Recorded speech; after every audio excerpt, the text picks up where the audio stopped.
I want to first acknowledge that today we are learning, gathering, and speaking on the ancestral homelands of the Mohican people, who are the Indigenous people of this land. Despite tremendous hardship in being forced from here, their community today resides in Wisconsin, where they're known as the Stockbridge-Munsee Community Band of Mohican Indians, which is a very long name. But we pay honor and respect to their ancestors, both past and present, as we work towards building a more inclusive and equitable future for all. And if you're not familiar with the Mohican people, they have a very easy to remember website, mohican.com. And it's got a summary of their history, their language, their culture, and an update on what events they're doing now as well. So I recommend checking that out. So I believe pretty much everyone here is already familiar with Williamstown Rural Lands, but for those of you who are not, my name is Dana Williams. I'm the programs director here. Williamstown Rural Lands is a member-supported land trust with a focus on education, conservation, and recreation, and we operate specifically in the town of Williamstown. Our mission is to conserve and promote the forests, fields, farms, and natural habitats of our region for the benefit of our communities and future generations. So this is Knowing Your Landscape. This is part of a series that we run that is a working collaboration between our Working Hands, Working Lands series and Talks on the Hill series. And our goal here is to bring community members together who are looking to steward their land in new ways, to build a supportive community and where people can trade information with each other. And then we also bring in experts like Mark here, who can provide you with information about how to better steward your land. For those of you joining us online, this is the webinar format, so you're not going to have your camera or your ability to talk unless I unmute you at the end. But there is, in the bottom part of your screen, there's a Q&A. If you add your answers in there, I will bring them up throughout the presentation when to Mark. Any long-winded or any questions that require long-winded answers, we'll save for the end, just in the interest of time. Please note, as it said in the beginning, this talk will be recorded and posted online, so just be aware of that. Okay, so tonight we're discussing wetlands, which are critical ecosystems for water quality, water storage, and biodiversity. And because of this, they come with a lot of regulations in Massachusetts. Today, we're going to be joined by Mark Stinson, who is the MassDEP Western Regional Circuit Rider, which Circuit Rider offers technical, administrative, and regulatory assistance to numerous wetlands topics to our conservation commissions, municipal boards, and consultants. So he's incredibly knowledgeable. Today, Mark will be walking us through the importance of wetlands, when wetlands regulations might apply to your land, and when and how to engage with your conservation commission. So Mark, you can take it away. Thank you. So again, my name is Mark Stinson. I've been with MassDEP since off and on, mostly on since 2005. I've been doing wetlands permitting at the local level and at the state level for about 30 years now. I cover all 106 towns in the DEP Western region, which are the 4 western counties, as well as 5 towns in Worcester County. And it takes me a while to get everywhere. So I've done this variations of this workshop for a while. It's kind of like Wetlands Protection Act basics, but I tweaked it for the land for you guys, for the Williamstown Rural Lands. So there's my contact information. If anybody has any regulatory questions, they can email me or call me. So Massachusetts was the first state in the country to have a Wetlands Protection Act, but the original purpose was not wetlands protection. It was for the conservation commissions to acquire and maintain open space. And they still have that function, but the problem is they don't have time for it out here. Some of the communities that have full-time agents, part of their duties sometimes, like Northampton, some of their duties are open space acquisition and protection, but for the most part, we focus on the Conservation Commission focuses on the administration and enforcement of the Wetlands Protection Act. So why do we protect wetlands? This is a great example. This and the next few slides are great examples of why we protect the wetlands. They act as filters, they act as sponges. They're great habitat. They have wonderful wildlife habitat. Here's another issue. So the top example are examples of streams that have pretty significant wetland systems around them. The bottom picture is where the bottom part is where you see there's no wetlands. So it acts as a sponge. So it collects the rainwater during storm events and then slowly releases it. So you don't really have significant peaks. You get rid of the wetlands, you get rid of the sponges, and that's when you have the major storm events. You could have a significant storm event out here in Western Mass and not have too many issues, where if you went to Eastern Mass and had the same amount of rain, you would have probably significant flooding because of the impervious area there, as well as the lack of wetlands to act as those sponges. The left photo is the situation where it should be, where it has been before people came in and built cities and roads and everything else. The big one is you get lots of infiltration to supply the groundwater. You put cities or roads on top, you don't get the infiltration, you don't get the groundwater to be maintained. So you're going to have droughts really impacting the streams. Just to give you a story, I did a bunch of stream crossing reviews in western Worcester County and eastern Hampden County, and the towns where you had the least amount of houses, the least amount of roads, you still had streams flowing. This is like 6 years ago during a drought. You still had the streams running. Where you just moved 1 or 2 towns over and the towns were more developed, the streams were all dried up because you didn't have that resupply to the groundwater. So that's why even during drought, the best thing you can do is get that water into the ground, which is what we try to do for stormwater, for compliance with the stormwater standards. Single family houses are not subject to the stormwater standards, so you can only do so much. It's typically the commercial or subdivisions that would trigger the need for compliance with the stormwater standards. Here's another one, fish-bearing streams. If you look here, if you have 10% or under of a watershed that is impervious, you've got the cleanest water. The more impervious area you have in a watershed, the more impacted those streams are, meaning you're going to have less fish, less good aquatic vertebrates and invertebrates. So, and just consider, let's say you have a 1 acre, let's say the watershed is 1 acre, let's call it 43,000 square feet. If you combine the house and the driveway, you can easily get over 40, let's say 4,500 square feet, meaning you already have water quality degrading just on one house on an acre. If you have big subdivisions, the water quality is going to be even worse. It's just the nature of the beast. And then you have something like here, let's look at downtown North Adams, downtown Adams, that is so urbanized, your water quality is going to be pretty poor.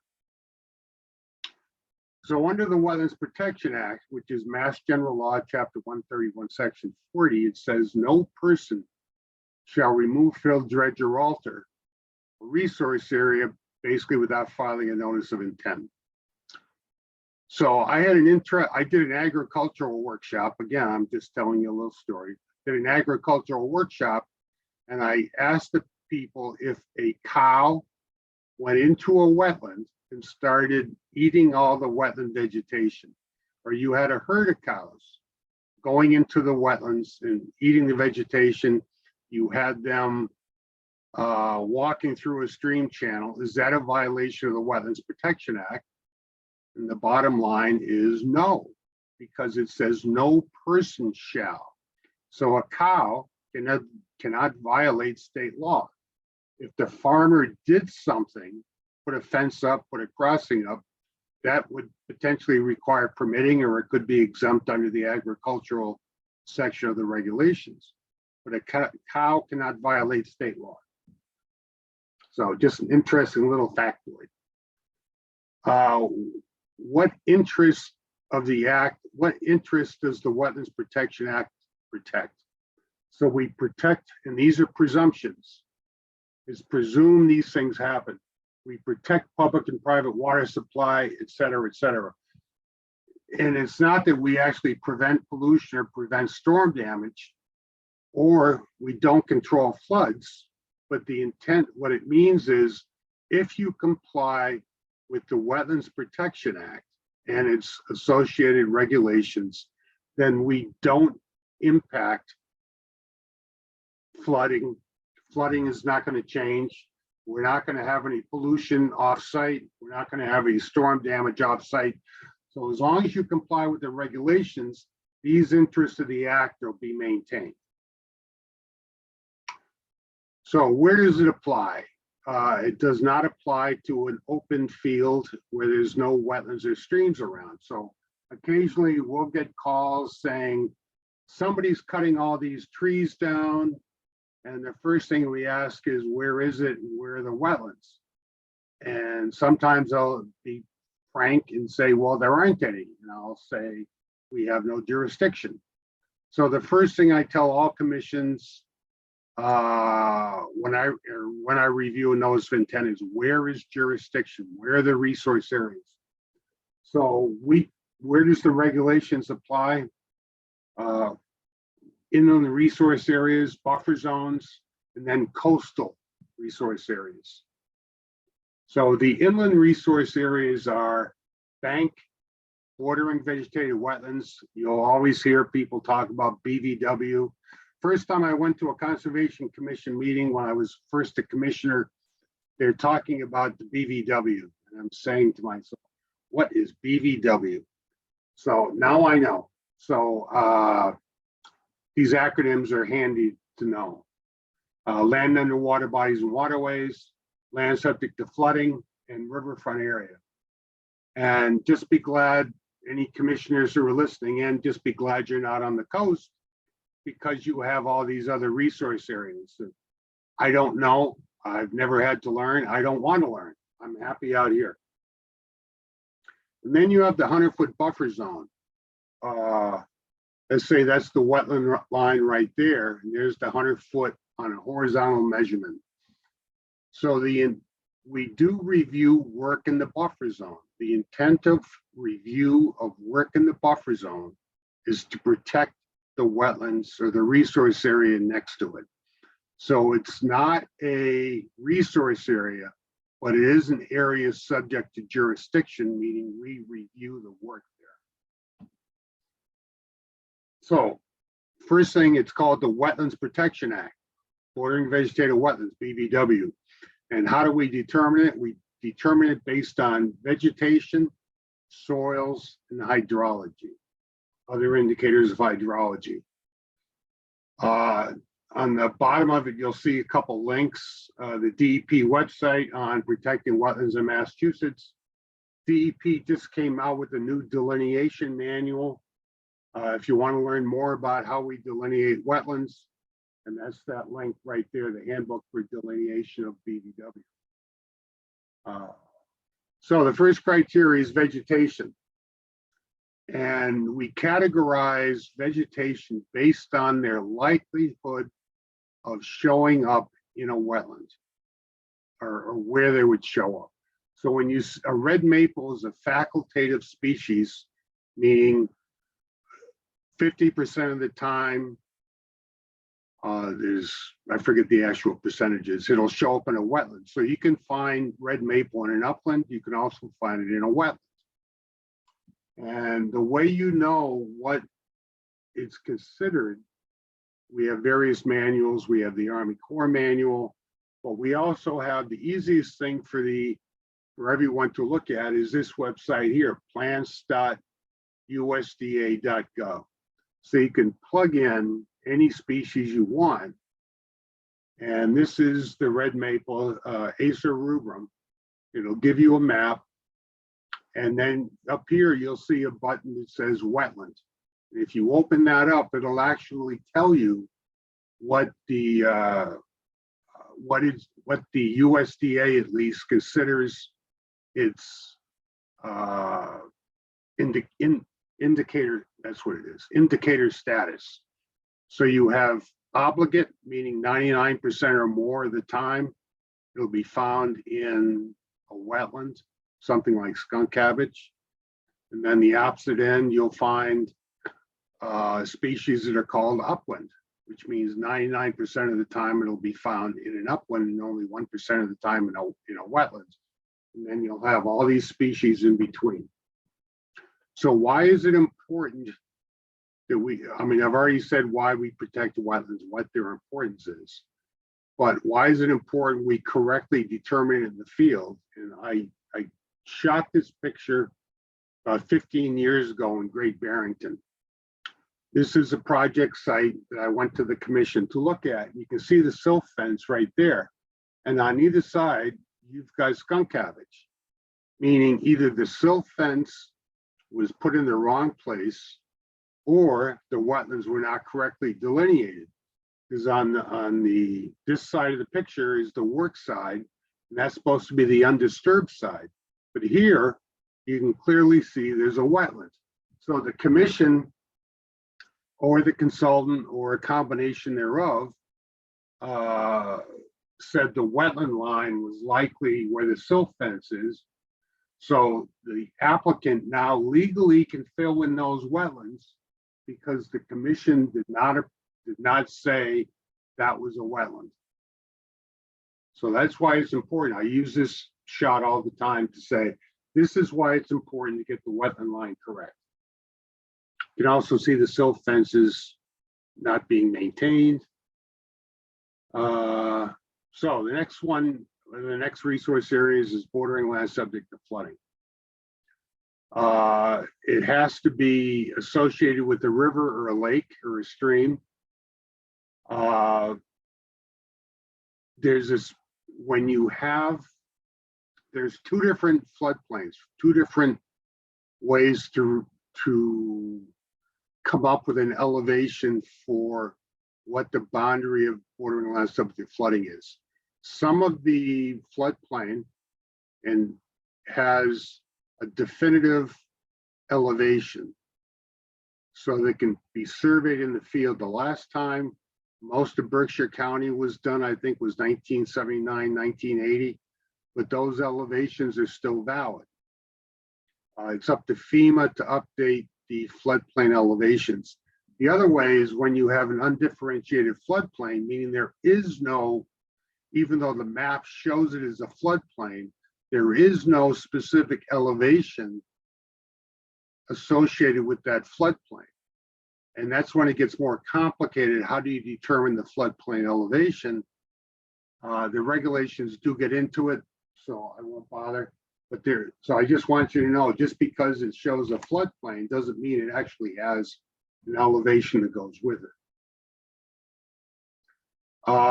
So here's a great example. It's kind of like a hidden resource area if you don't know it's there. So this is actually a floodplain forest. Hopefully I kept the other slide I did. So hopefully this is a floodplain forest. You don't see any water here, you see some back here. But then if you came back here during the actual spring, you see all this water. So just because you don't see water somewhere doesn't mean it's not a resource area, especially the case with bordering vegetated wetlands. Sometimes it really takes a good consultant or a good analyst to really determine, based on soils, vegetation, and hydrology, is this actually a wetland? So I pulled up the, and there's the website right up here. Anyone can go to this website and pull up the map, and then you pull up this other map, view print firm, which is the flood insurance rate map, and see what FEMA says, is there a floodplain there or not? There's a button here that says show all products. You can actually download the flood insurance study for each community. And it's actually fascinating reading the engineering reports that were done, the interaction between FEMA and town officials, trying to find out how FEMA could help accurately determine where the floodplains were in each community. So it's pretty fascinating reading if you ever get a chance. So again, if you want to know if there's a floodplain, if there's bordering land subject to flooding near you or in your community, here's the website to go to. This is downtown, almost downtown Westfield. I don't know if anybody recognizes it. This is East Main Street. Big shopping center here on East Main Street. I went down there, they had the road blocked off.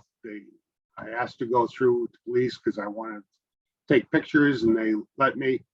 And I mean, millions and millions of dollars worth of businesses down here. And this was only the 50-year storm, and they're still developing this area. I just got a notice of intent in for this same area for another structure. But the regulations do allow you to build in the floodplain. I never would, but you know, some people want to.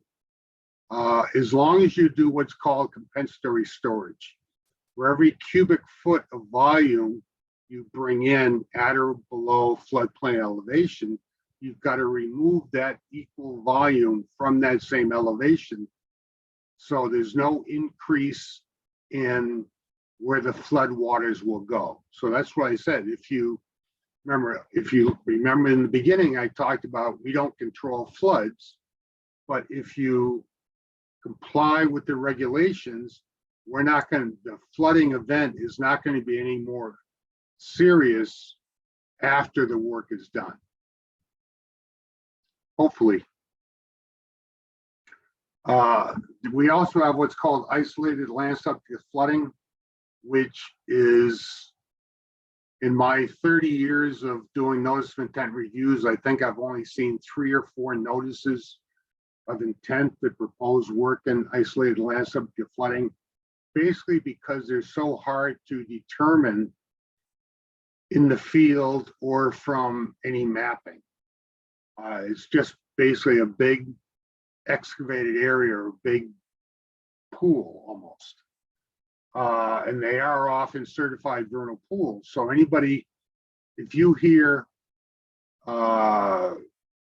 your typical vernal pool species making a lot of noise right now, if it's a big enough area, it might be considered isolated land subject to flooding. It's got to have a volume of a 1/4 acre foot. The average area volume is 1/4 acre, 1 foot deep, and variations in between. But again, you don't really see too many of these out in the field. Usually the vernal pools are much, much smaller. They may not even be regulated under the Wetlands Protection Act. They may only be regulated by the Army Corps, DEP, or a municipality under its bylaw or ordinance.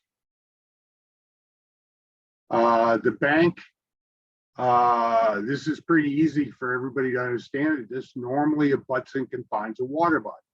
So here's the bank somewhere along this line, and that's just the slope. That's not the bank. So I've talked to people and they have a trouble understanding the regulatory bank versus the common usage of the word bank. So the common usage of the word bank would include what I call a slope, and the top of bank is actually down here. It's the place that normally abuts and confines a water body. But this is the normal elevation, probably right in here. This is an agricultural field in Northampton. So it's the first observable break in slope of the mean annual flood level, whichever is lower, which would be down here, right about where the water level is. And this is a lake. This is another fascinating part about the definition of bank. So this is upper bank, this is a lake, this is lower bank. So even though in this instance, bank is an area, we calculate bank in linear feet. But the entirety of this area is bank. So any questions on this one right now? And again, this is important when it comes typically to lake drawdown projects. So you would think that when you draw the lake down, if a lake has already been drawn down, look at Pontusic or Renota. This is land underwater here, even though in the summertime the water level is up here and this is underwater, but under the regulations, this is bank because you look at the average low water. So the average low water is during the drawdown, which is down here. So it can get confusing. So then you have land underwater bodies and waterways, which for the most part, the only time that area ever gets altered is during stream crossing replacements, when you're yanking out a culvert and you're putting in either an upgraded culvert or a bridge or some kind of stream crossing that doesn't alter the land underwater. So riverfront area, that's the one where the governor jumped into the Charles River back in 1996 and said, Eureka. This is, I still hear it nowadays, almost 20 years later, where the people call it riverfront buffer. Buffer always had the connotation of it's not a resource area, it's just an area subject to jurisdiction. But riverfront, the entire 200 foot, is a resource area. Let's see, 25 foot, we have two communities in Western Mass that only has a 25 foot riverfront area. And that's the entirety of the city of Springfield, plus parts of the city of Palmer have only a 25 foot. There's also a new 100 foot, new agriculture only has a 100 foot riverfront area, new agriculture. So that's really critical. That's one of the best resource areas we have for protecting the entirety of a stream, river, the entire ecosystem is this Rivers Protection Act. So what makes a stream perennial? Perennial stream is the one that has the 200 foot riverfront. The presumption is a map-based presumption, how it shows up on the latest USGS map. So this is, I forget what community this is. But if you look here, you can see a little pond, and then you have a light blue line coming out of the pond. That's an intermittent stream. If you look over here, you have a dark blue line. That's a perennial stream. A lot of times it's very difficult to tell what it is. Some of the maps are older. They haven't been updated. Also, some of the maps, USGS maps, the perennial streams are a solid blue line and the intermittent streams are a dashed blue line. So it's not always easy to determine at first look. And then you have another issue with riverfront. Where does riverfront start? It starts at the mean annual high water line, but where does the mean annual high water line start? So on this, where you have a well-defined channel, the mean annual high water line would be here. This is a site in Pittsfield. The mean annual high water line is actually above top of bank. So this is top of bank somewhere in here, and further landward, you actually have the mean annual high water line, which will extend the 200 foot out further than you think. So if you have a situation like this, a well-defined channel, the 200 foot is probably pretty easy to determine. On this one here, where you have a broad floodplain and broad wetlands coming off the top of bank, it's a lot harder to figure out where it is. And that's critical because we don't take jurisdiction outside of the riverfront. Or I should say, we don't have jurisdiction outside the riverfront, assuming that there's no other resource areas or buffer zone. So one of the things we always push for under new riverfront development is, why do you have to be in the riverfront at all? We want people to stay out of it. The regulations require people to stay out of it if they can. So it's critical. Let's say you want to put in a commercial building and your parcel size is limited. First thing we're going to look at is, can that work be removed outside the riverfront? Which means you have to know where the riverfront area is in the first place. So one of the things in 2003, BRPC and DEP came out with this Massachusetts Buffer Zone Manual. And basically it's a way to help people and help commissions understand, how do we do more to protect the buffer zone? Because remember, the buffer zone is there to protect the resource area. So the healthiest, as many of you are probably aware, the healthiest lakes out there are the ones that have the most natural vegetation.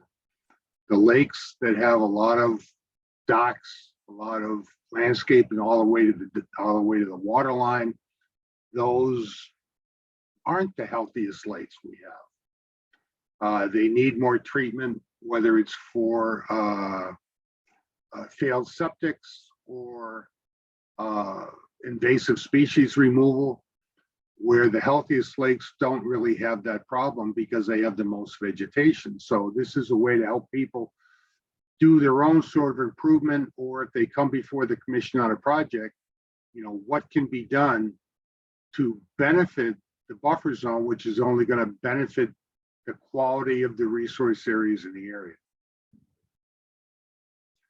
So what tools are available for the average person? Actually, everyone. USGS topo maps, natural heritage. I didn't really talk about natural heritage endangered species program. They regulate why do I have trouble saying that? Rare wildlife and rare vegetation.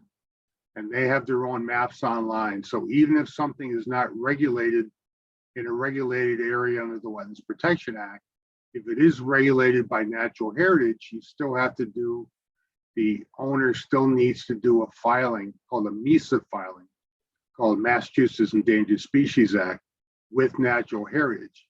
So the building inspector, the planning board, and the Conservation Commission, I think, all have copies of these maps, and these maps are also available online. So also Google Maps, Bing. One of my favorite sites is historicaerials.com. It's fascinating. They have historic aerial photographs, usually dating back at least to the 1930s, as well as USGS maps dating back to the late 1800s. So you can actually follow the progression of community growing. So I'm sure if you looked at Williamstown and you looked at some of the areas that are well developed now, and you go back to look at the historic aerials and the historic USGS quads, it's going to blow your mind, the differences in just 100 years. And then if all else fails, you can hire a consultant to help you. There's a bunch of great wetland consultants out there in North County. So the process, it's not actually that complicated unless you've never done it before. Then it can get complicated. So the easiest form to use is the first one people should think about is this DEP Form 1, a request for determination. And basically you're asking the commission on whether the work depicted on the plans is subject to the act. So does the Wetlands Protection Act apply? And the reason that's a very specific question is the act itself, chapter 131, section 40, does not mention buffer zones. It's only the regulations that are implemented for the act mention the word buffer zone. So the buffer zone, so the intent of this form is you're asking the commission basically, does the act apply? Will there be a remove, fill, dredge, or alter of a resource area such that the act applies? If not, the commission determines no. They'll issue what's called a negative determination that the work will not alter. The work in the buffer will not alter the resource area, or the work in the resource area is such a de minimis impact that the commission doesn't want you to file a notice of intent. Most commissions are reasonable about what you're asking. They're also reasonable when it comes to whether or not the applicant is a consultant or just a regular homeowner who's trying to do the right thing. We always appreciate people who want to do the right thing. I never bust them for that. I might go after a consultant that's giving me poor information, but a homeowner I want to work with because it's so much easier to it's so much better for the community when commissions actually work with the people they live alongside. So again, that's the Form 1. We have new forms available online. These are the old forms. So what one would ask on the Form 1, whether the area is an area subject to jurisdiction. So jurisdiction means both resource area and the buffer zone. The boundaries, whether or not the boundaries are approved. A lot of times you'll get this question when someone wants to build a house or typically a commercial structure, so that the applicant, the consultant know where they can really work versus we don't want anybody to work in the wetlands if there's an alternative to it. So it just gives them an idea where they can do things. And then again, whether the work is subject to the act. And some towns have bylaws. And then there's a question E. If anybody has a question on that, ask me. I've only seen it used correctly once in 30 years. So I'm not going to talk about it. And the commission, based on your Form 1, the commission would issue a Form 2. So it's just a matter of, what form are you going to give to the commission? And then 2, what form is the commission going to give back to you? And then if you're working in a resource area, or if the work in the buffer zone was determined to alter a resource area, the commission would have you file this, or the regulations would have you file this Form 3 notice of intent. The process is somewhat more expensive. There's a filing fee, there's a butter notification. The only cost for the legal notice, there is a cost for a legal notice for both the request for determination and the Form 3 notice of intent. But that's the only cost for an RDA, is just the legal notice. The notice of intent it's a lot more expensive, and typically a consultant will do that for you because you're working in a resource area right next to it. And as probably many of you know, the regulations can be complicated. So what is easy for me to understand, the average homeowner is shaking their head saying, I don't get it.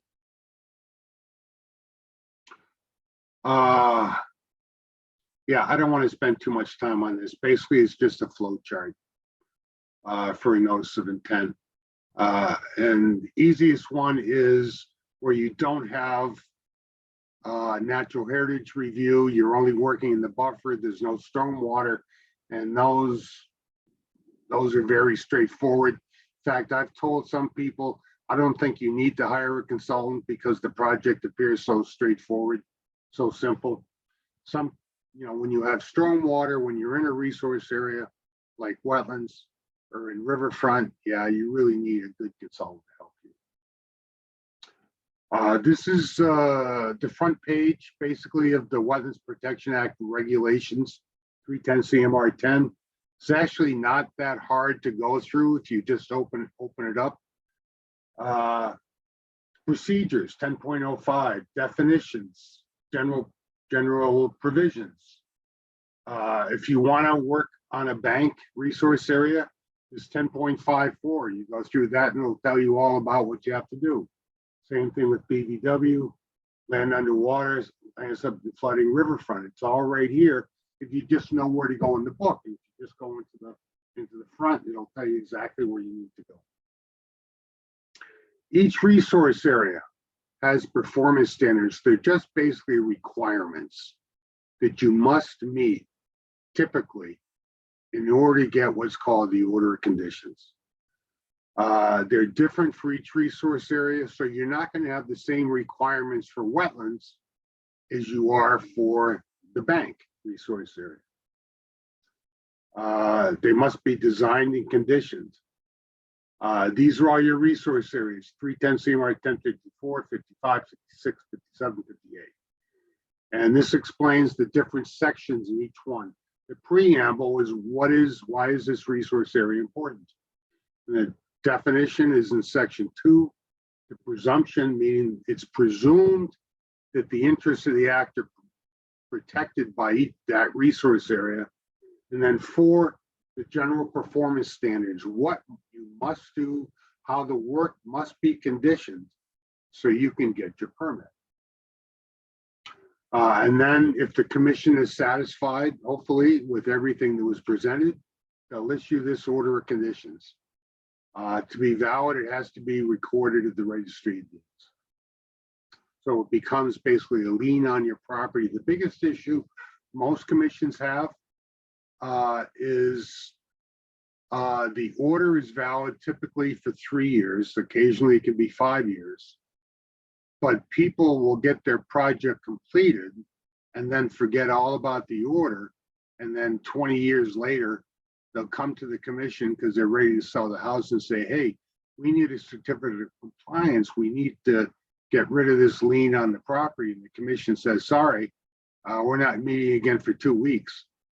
I've seen that more often than I even want to think about. So whenever your project is done, go back to the commission, request a certificate of compliance, close out the lien on your property so you can eventually sell it someday.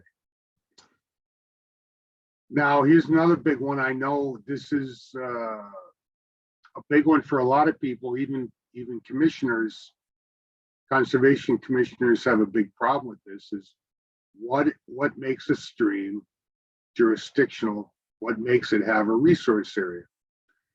And here's the definition. Remember, the definitions are in 10.04. It means a body of running water, including brooks and creeks, which moves in a channel due to a hydraulic gradient, meaning there's flow. But, and this is confusing to people,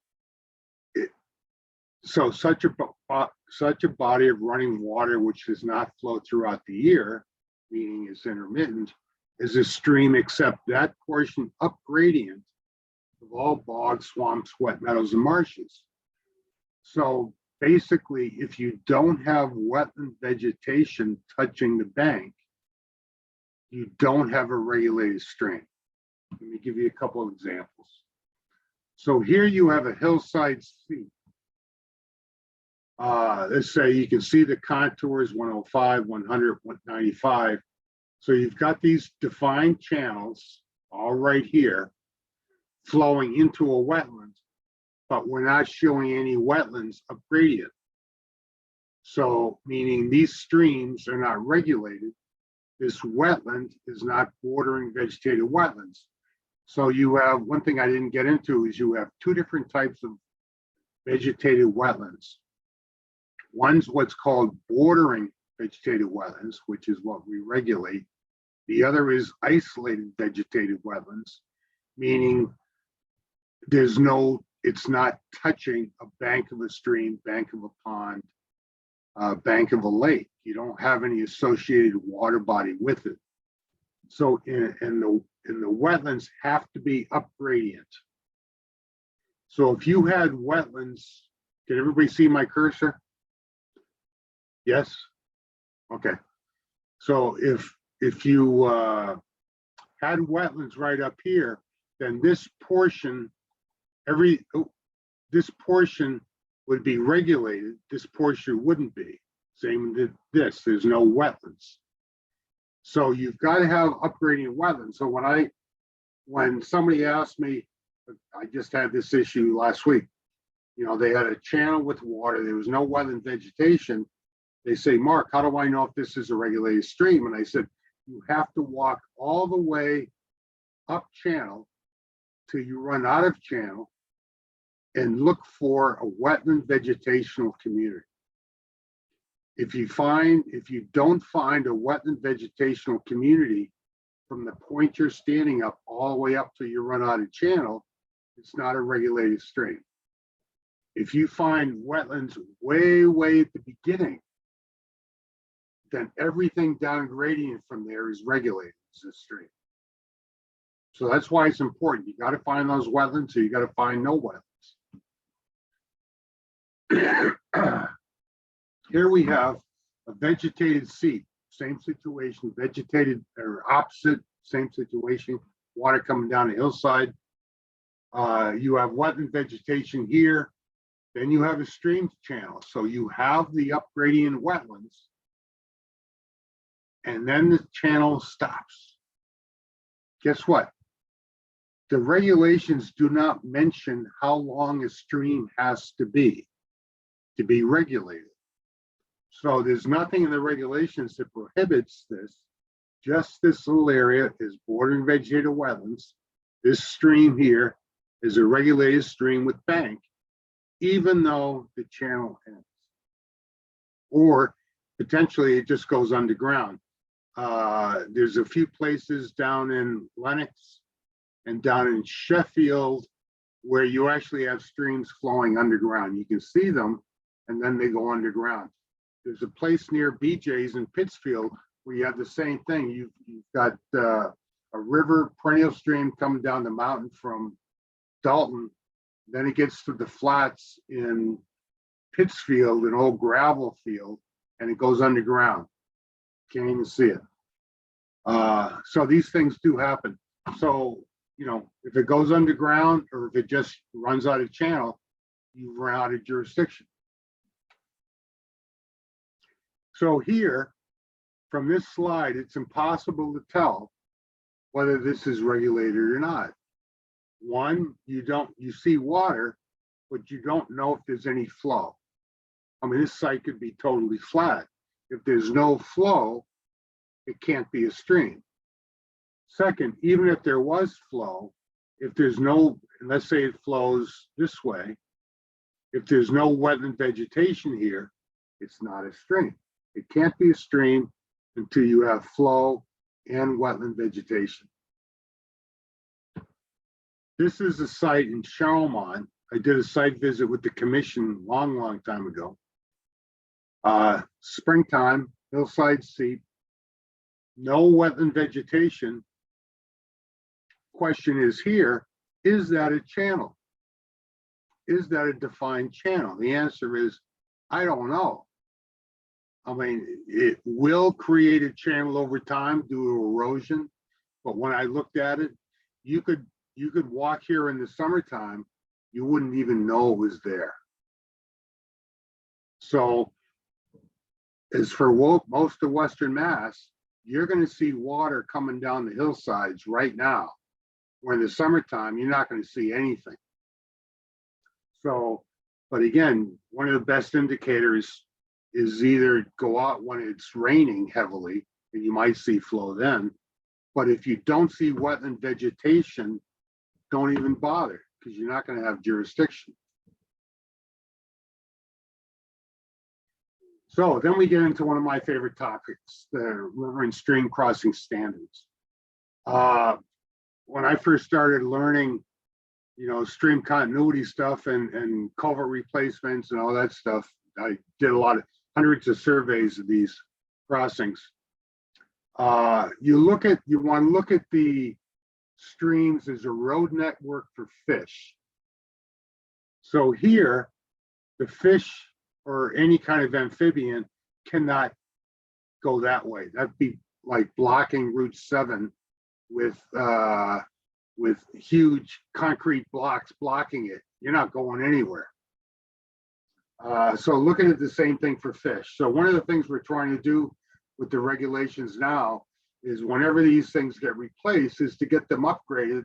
So we don't have this issue called, in this case, it's called perching. It's undersized and its perch is sitting in the ear. So you're not going to get the continuity. You've also got a huge scour pool. I taught one commission once about, you could tell a lot about a stream crossing just by standing on the road, looking over at the stream and see if you had a big scour pool. You had a big scour pool, that was a great indication of either undersized or perched or both. So this is what we look at. We look for something, this actually complies with the stream crossing standards, this footbridge. This clearly complies with the stream crossing standards. I think this is a stream crossing, a bridge in Worthington. So we look at what's called bank full width, which is not necessarily the top of bank. So it's the stream crossing handbook. If any of you are interested, it has more explanation about bank full width. We want to build the structure 1.2 times bank full width. So you want to make it wider than the average large storm flows. If everyone remembers tropical storm, tropical depression, whatever it was, Irene, we lost a lot of bridges, a lot of crossings. However, Vermont, they did a study of the stream crossings there, and any crossing, they lost hundreds, if not thousands of small crossings, big and small. None of the crossings that comply with the stream crossing standards got blown out. They all survived. So in a way, there's actually a good economic reason to replace undersized crossings whenever you can afford it. It actually pays for itself over time. Instead of having to replace, there was I don't know if you heard of the site on Bonnie Rig Road, I think it was in Beckett. It got blown out during Irene, then the replacement, I think, got blown out twice more before they actually got the money together to do it right. It took them a long time to do it right, but eventually they got it. So it actually does pay for itself. So if you go to this website here, the stream continuity database, you can actually pull up, there's been literally thousands, I think 6,000 plus stream crossings analyzed in Massachusetts, mostly Western Mass. Jane Wynn and her group, they've done, and Trout Unlimited, they've done a tremendous number of surveys. The black ones, I think, have not been surveyed. The red, as you can imagine, I think those are the ones that are severe constriction. The green or blue, I think, are the ones that are in good shape. They actually provide good continuity. I didn't have that slide. So you can do this for any town in Western Mass or in Massachusetts. Again, most of the slides, most of the culverts have been examined. I can train people. I got to get out there and do some more this summer. This is not all the culverts, though. These are culverts that are on the database because they're showing up as carrying either an intermittent or perennial stream. They don't cover all the culverts, all the stream crossings that go to single family houses. So who knows, there's 4, 5, 6 times as many culverts in Williamstown that are shown on this map. So it's a really good database. In fact, when I got a notice of intent for a stream crossing, first place I go to is this site to see if the stream has been surveyed. That'll give me a better feel for whether the consultant has actually got the information right, and whether or not I can agree with their, let's say, description of the crossing and the description of the issues. So I'm letting Andrean know about how I do things. So let's talk about riverine vegetation. I'm almost at the end of my slides. So even dead debris, even dead material provide a benefit. So I just wanted to bring this slide out because everybody, I shouldn't say everybody, a lot of people like having lawn. To me, that's insane. It's just more work to do. It's more fertilizer. It's more maintenance. Why not just let Mother Nature alone? Because you're going to have a healthier environment. Nature is messy. Yes, this is another one of mine where I get notices of intent that, you know, I want to take these dead trees down. I want to remove the underbrush so that I can see all the way to the other side of the road or something. And they don't want understory vegetation. They don't want ground cover. They just want a nice manicured forest, which is not what Mother Nature is all about. You know, there's so much habitat available in a down tree or good understory vegetation, good ground cover. It's wonderful. That's how the forest naturally interacts. All the species in there interact with each other better when left alone. Here's another one. I've seen people want to clean all this stuff out because they just want it to look like, they want it to look natural. This is natural. You know, cleaning out all this stuff is not. You know, this is wonderful habitat here. I bet you could combine, again, see turtles, see birds, just amazing wildlife. And a lot of people say, here's another one. A lot of people say, why are we protecting this tiny little wetland or this tiny little stream? And AmericanRivers.org came out with this great document. It's wonderful reading that will actually explain why it's so important to protect all these little streams and wetlands.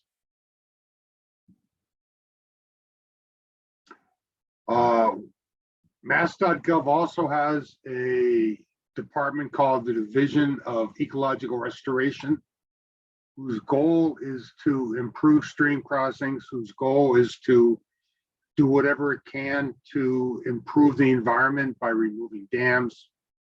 There is grant money available. Let's say you have a dam.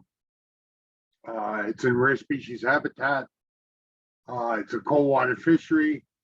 The DER would be knocking on your door if they knew you wanted to get rid of the dam. That's where they get the most bang for the buck. So let's say you have a dam that's not rare species habitat, that's not cold water fishery. You know, it's just out in the middle of nowhere, but it doesn't have those underlying virtues, so to speak. You're not likely to get the grant money because they're going to put the grant money to where the environment will be better protected, or will get more bang for the buck in terms of protecting the interests of the act, I should say. And this is an old map. I'm sure it's been updated. One of my pet peeves is stormwater on roadways. People don't realize, when you're driving down the road, what happens to that sand that the highway department, DPW, drops off over the winter? Where do you think it goes? Ends up in the water, or it ends up just, you know, like this. This is my former boss from about 10 years ago, Bob McCollum. So this is a roadside swale. It doesn't look like it does anything. There's all the runoff, but guess where all that sediment and sand's going? Right here next to a cold water fishery. You can see all the sediment right there, and it all ends up right in the stream. So so next time you drive by somewhere and you see one of these roadside swales, get out of the car if it's safe, see where it goes, see if it's impacting things. And if so, you know, what can be done? Talk to the Conservation Commission, talk to the Highway Department, talk to MassDEP. Not that I'm not sure that'll, well, I don't want to say anything. They try. Everybody tries. The big issue is money in terms of where you're going to find the money to make these, to correct these projects. This is actually a site down in Stockbridge. I took this picture. It's a playground right next to the Housatonic River. And, you know, there's a catch basin. Catch basin goes right into the Housatonic, which is a cold water fishery. So, I mean, at least it's getting some protection by the grass swale there. But still, all I want you to do is not necessarily do anything. I want you to be aware of the environment around you. You know, you're always aware of the trees, the roads, and everything else. But look down at the ground and just imagine you're in the parking lot of a shopping center or something, and you see a catch basin. You should think to yourself, where does this water go? Is it being treated before it waters, before it hits a stream or a wetland, whatever? It should be, but sometimes it isn't. But then again, think about the sand, the sediment. Where does it go? So you see it go in the catch basin. I actually, when I was agent down in West Springfield about a long time ago, I got called to a site because a homeowner had dumped paint into a catch basin thinking, oh, it's going to end up, you know, somewhere 2 miles away. It didn't. It ended up in a stormwater basin like 100 feet from his house. So then we had to call DEP and get that cleaned up. And it's like, whatever you pump in the catch basin, it's got to go somewhere. And it's not going to be good if you're dumping in bad stuff in there. So just think about it. And again, part of this isn't just to try to teach people about wetlands permitting, it's also to make you more aware of the environment around you. So how do I know if I have wetlands on my property? This is Mass Mapper. I don't know if anybody, any of you are aware of it. But this has all the overlays here, all the wetlands overlays, you name it, Mass Historical, planning, aerial photographs, rare species habitat, and you can click all the ones you want on here. Do you recognize that site? Yes, that's so. There's a little pond right there. It shows, I didn't click it on, but there's a stream here. There's a bridge right there. I looked that up and that's actually a pretty good shape. It's wasn't surveyed that long ago. So there's a lot you can tell just from aerial photographs. Here, you can actually see the difference in color in the field. So that's a good indication you might have hydric soils there. You know, and if left alone, potentially it could be a wetland. So aerial photographs can tell you a lot, even without this overlay. So let me tell you something. People complain that, well, when they get issued an enforcement order for violating the Wetlands Protection Act, well, I looked at the DEP website and it didn't show any wetlands were there. Guess what? The wetlands that you see on this website are only a small proportion of the wetlands that are actually out there. There's a consultant, Bill Luttrell, who's retired now, lives not too far from Rowe. You know him. Said there are like 5 to 7 times more wetlands out there than the DEP wetlands overlay shows. So don't assume just because there's no wetlands here that there aren't wetlands on your property. I mean, I can tell pretty well from aerial photographs, but I have color infrared that pull out hydric soil indicators that isn't available, even though I've tried to get GIS to put it up, but for some reason they won't, or they can't, whatever. But there's nothing that beats having a wetland consultant go on your property with you, a knowledgeable one that can tell you, yeah, this looks like a wetland, but the only entity that can legally tell you there's a wetland is when an application is submitted to DEP and the commission, and you're asking for approval of wetland boundaries. And the commission says, yes, they are there, and no, they're not there. They adjust the line. But that's your legally binding answer regarding whether or not there's any wetlands. So if you don't think there are any wetlands, you want to do something in your yard and you say, oh, I don't have any wetlands. Anyone can submit a Form 1 that asks about boundaries, assuming that you've had a consultant out there with you, or you could actually ask just area. Remember, it was boundaries, area of work you can ask typically, or bylaw. And if the commission says this area is not an area subject to protection of the act or the buffer zone, well, you have a legal answer that there's no wetlands or whatever other resource area on your property. You can go ahead, you can take that anywhere you want and show it to the building inspector. But that's all up to you. You're not legally obligated to do that. If the commission says, hey, we think there are wetlands on your property, I would just work with the commission to see how you can both work together. That's what I want to see, is conservation commissions and people in the community working together to protect the environment. That's it, folks.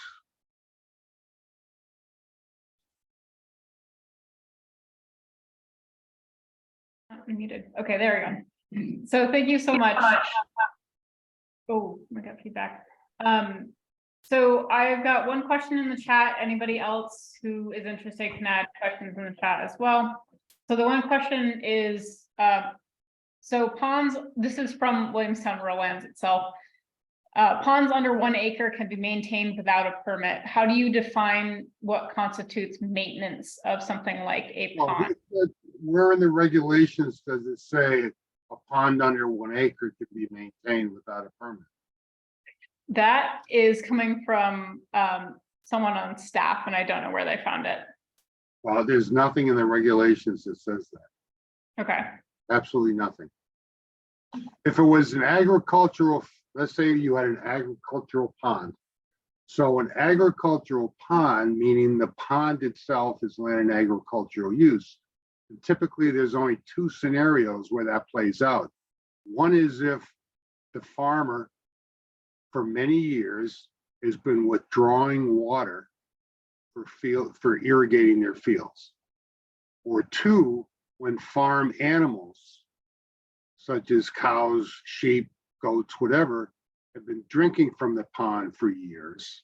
And I'm clearly saying years, meaning it's not a new activity. And then the cows, the sheep, the goats, whatever, are being sold for a commercial purpose. It's a commercial activity, not a hobby. And some people have horses and they think they're a farmer and they're not, because it's a riding statement. So then the other situation, if they're withdrawing water for irrigation and the crops are being sold for a commercial purpose, hay, corn, and the like, then the pond is land and agricultural use, and they can do what's called normal maintenance or normal improvement of land and agricultural use. But just because a pond is on a farm doesn't make it a farm pond, just makes it a pond that's on a farm. If you have people have a farm or a pond in their backyard and they use it for swimming, fishing, whatever, there's no exemption. The only exemption would be if it's under 10,000 square feet. 10,000 square feet is right in the definition. Observed or recorded in the last 10 years. So if it's never gone above 9,999 square feet in the last 10 years, and there's no stream coming in or leaving it, then it's not a regulated body of water. But there's nothing about a 1 acre pond. Okay. I'll pass that on. Did anybody here have any questions? Question, how does the Wetlands Act and all of these restrictions, buffers, so on and so forth, relate to man-made bodies of water? Okay, so your typical, a pond is a pond is a pond. So if a man-made pond was dug and it's over 10,000 square feet, it's a regulated pond. The only time that the big issue with something like that would be a quarry operation. And quarries are also in the definition, but if an individual quarry pit is say over 10,000 square feet, and I've got this issue right now in a couple places. If an individual quarry pit has been inactive for 5 years, that becomes a regulated pond. So handmade or hand dug or made by Mother Nature, God, it's the same thing under the regulations, depending on the size. So if it, so like you said, like the company abandoned the mine and the whole bit. So who's responsible then for maintaining that or protecting that or? You know, Nobody is, okay, let me step back 1 second. 10,000. A lined hole. So let's say you make a pond, but it's lined. Even if it's over 10,000 square feet, it's not a pond because it's lined. So anyway, get back. So if somebody, if a quarry, if an individual quarry pit, so a quarry will have, who knows, 3, 4, 5, sometimes individual pits. If the quarry is not maintained, that individual pit is not maintained for 5 years, there's no regulatory requirement that it be maintained as a pond. Absolutely none. So what's going to happen over time is eutrophication and sediment. It's going to go in there. Eventually, it'll turn into a wetland. Who knows how long that'll take. But there's no requirement to maintain it. or protect it? Or protect, well, it's, no, there's nothing that's required proactively. If you want to do something, then the Wetlands Protection Act applies. But if you're just leaving it alone, there's no regulatory requirement that you have to maintain it or protect it.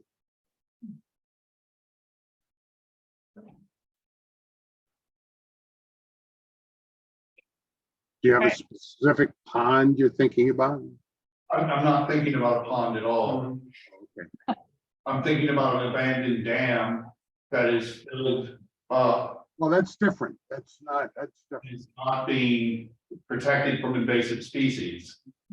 Invasive species are not something, well, they are anthropogenic, they're spread, but we don't regulate invasive species coming into an area. We regulate the activity of their removal. But in terms of it being a dam, the dam owner is responsible for that maintenance.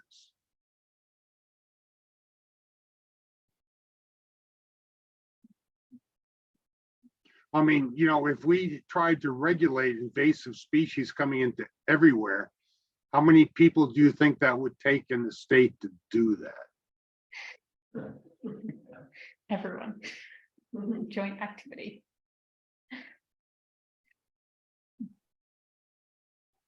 All right.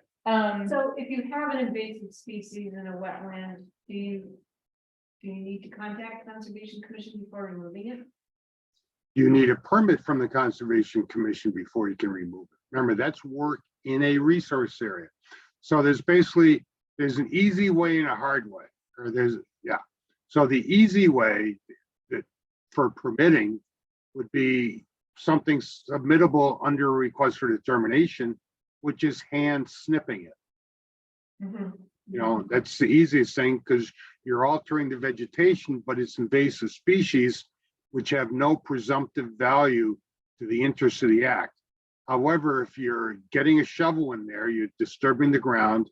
If you want to use herbicides, that's pretty much a notice of intent. And if you want to use herbicides in a wetland, there's an additional permitting step. You have to acquire what's called the WMO4 permit out of the watershed group out of Worcester.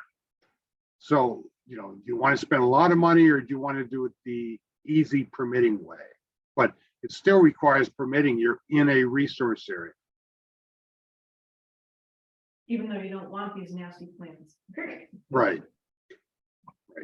No, I totally get it. And what we want to look at is not everyone who wants to do this is going to do it the right way. So it's like everything else in life, it's the bad actors who spoil it for everyone else. So we want to get rid of it. But the problem is if you get a permit for it, invasive species removal is never a one-time thing. It's always an ongoing operation. And some people don't know how to properly use pesticides, don't properly know how to use any kind of tools. So the goal of the review is to make sure just that things are done safely and right. Protect the native species in the wetland. That's critical.